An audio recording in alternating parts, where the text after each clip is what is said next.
note that I'm leaving. I just wanted to say bye to everybody. Oh, well, thank you. It's a shame that we don't get to hear Thank you. you. Thank you very much. Happy birthday! Oh wait, before you go, I didn't have a sparkler, but I have a candle, and it'll look like some sort of mood thing that I'm doing for you. But I can light a candle and say happy birthday. Hello. It's the best I can do. Best I can do. I don't have anything for.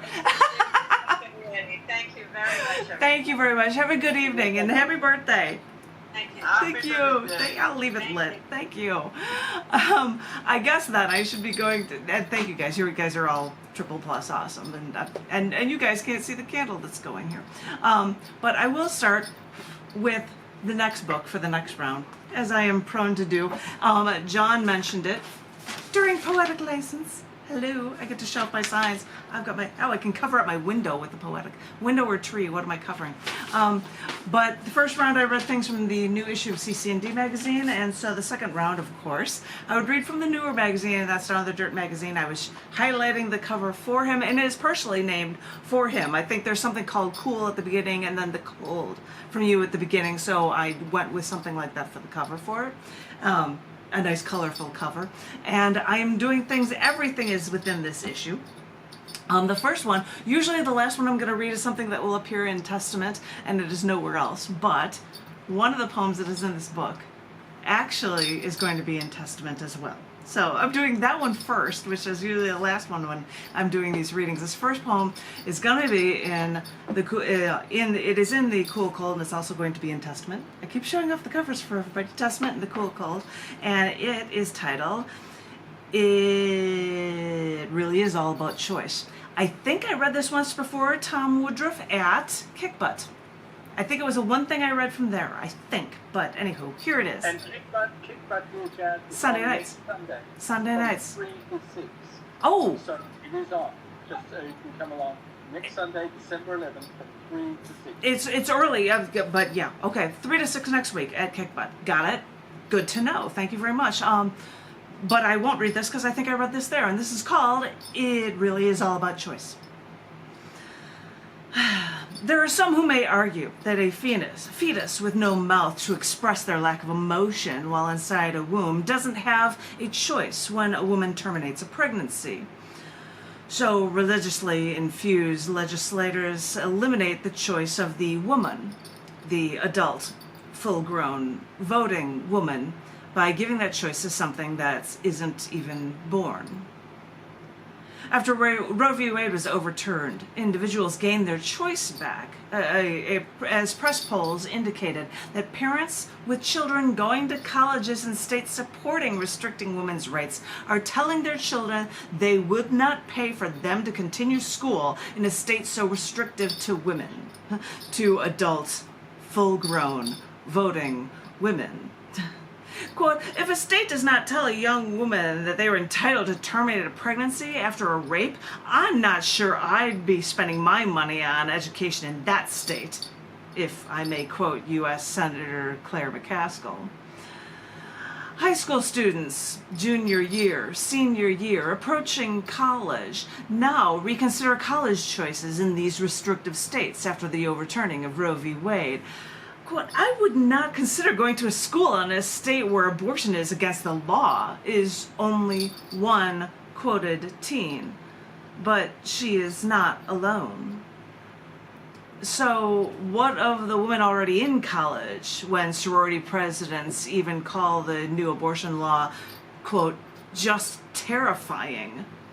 But there may be a mischievous light at the end of the tunnel when even in Texas Tech University in Lubbock, a self-described sanctuary city for the unborn, where abortion is banned, students pass around sticks of gum in freedom of speech zones with info on where to get medical abortion pills. Yes. This comes down to this, making it look like you're sharing sticks of gum to get info on protecting women's rights. Which means it's come down to this for those stuck in these situations. These adult, full-grown voting women may be able to vote for change, though I'm sure they'll escape the college states who kidnap their rights long before they see real change. What ripple effect will this overturning of women's rights cause? Will school choice change? Will voting choices change? Will population numbers literally change after some in government tried to turn their country back to the Dark Ages? Religious people talk about seeing the light, but the repression they see is darkness for far too many women. Trust me. Again, if the light that they claim to see, it blinds them to equality for all living beings. There's my rant. There's my rant. I got my rant out of the way. Well, I might have another rant later on because that's how I roll. I'm going to, unlike the first round, I'm going to read one poem that appears after a prose section in Down in the Dirt that is a follow-up to somebody writing a prose piece about aluminum. So I thought I'd throw in a little Twitter-length periodic table poem after the story just to fit on the page.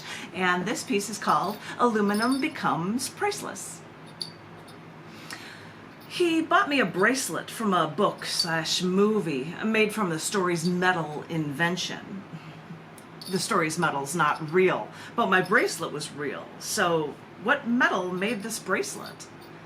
He suggested it may be aluminum. All I could think was, this is priceless. This one movie that was written at the time was talking about this groundbreaking metal to help build trains, and at the time when the story was written, aluminum was being put in a lot of stuff. So we're thinking that this bracelet, which when I wear it, I'm not wearing it now, people are like, that's a cool bracelet, thank you. I don't explain what it's from, but I think it's aluminum, but I have no idea. The last poem that I'm going to share with you is toward the end of this book. The Cool Cold. I can show it as a spread, but it doesn't really matter. This was something that's in the back of the book that was actually a part of a show in Chicago that I did. It was all about, the show was called Rap Sheet. And it was all about dealing with the law and prison and whatever. And this is one of the pieces that was in it, and it's in this book, and it's called Uncuffed and Printed.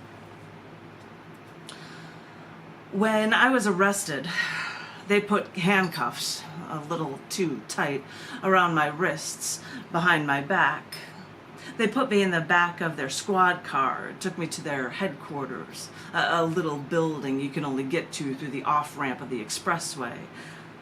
They sat me down, uncuffed one hand, cuffed the other to the bench, tried to charm them. So I might try to get off easy. They tried to pronounce my last name, so I mentioned astronomy. Pluto's no longer a planet. It's just an ice ball from the Kuiper belt. Well, of course, they didn't know astronomy.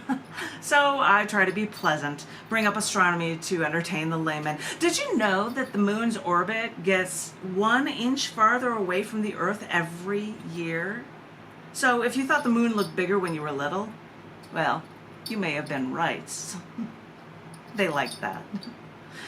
I must have sweet-talked them. I didn't go to jail, but not before they uncuffed me from the bench and led me to a large ink pad.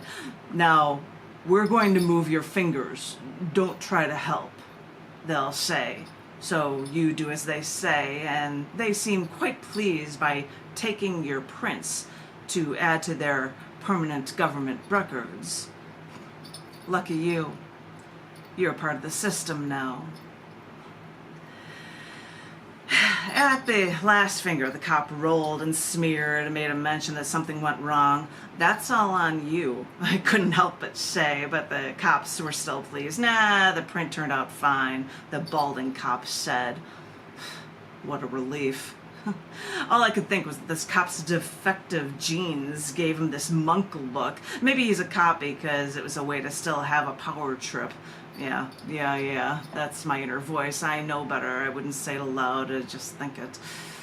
After a cop drops you off at your place, after waiting to make sure you got in safely with your key, you wave to them, be courteous and smile. You turn to go into your place alone. After you walk inside alone, you're left there with your thoughts. It's a frightening thought. It's a frightening feeling when you've always thought that it won't happen to you, and getting caught was never an option. You never want to scrub your skin, your fingerprinting, out damn spots, out damned evidence that you are now trapped in their damned system.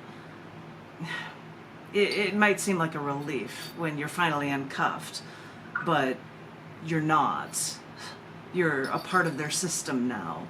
Even if, after they've taken your prints, after they've let you out into the world again. Now, how does it feel to be free? Cuffed and printed. That was one of the things for this long show. I actually wore orange, and I had a cuff, and I had a board behind me with the thing to show how tall I was.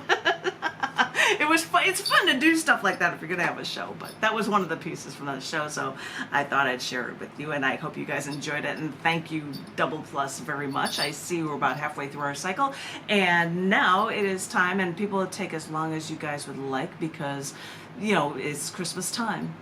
I could sing something about it, but I won't. So Tom's like, no, don't sing. And I should also say hi to people that are watching on Facebook live feed. You guys are awesome. And if you want to join up with Poetic License, look at it. I'm giving an announcement to people on Facebook.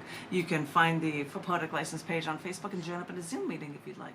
But in the meantime, I'm going to pass it around to the Zoom meeting host.